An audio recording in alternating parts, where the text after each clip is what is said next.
This method can help answer key questions in vascular and cancer biology field, such as mechanisms of endothelial plasticity in various pathological conditions, including cancer.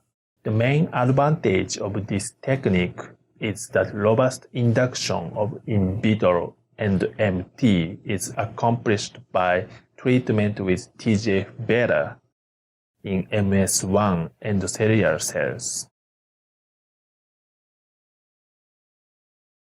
First, grow the MS1 cells in standard culture conditions and avoid the culture from being confluent.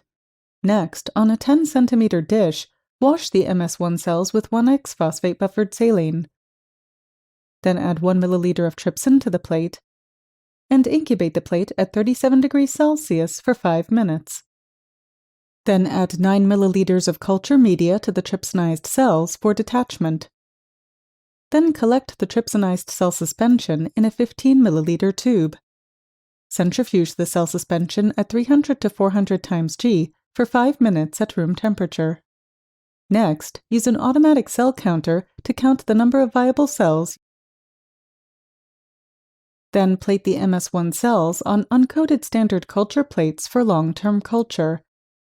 After 24 hours, stimulate the endothelial cells with a final concentration of 1 nanogram per milliliter of TGF-β 2.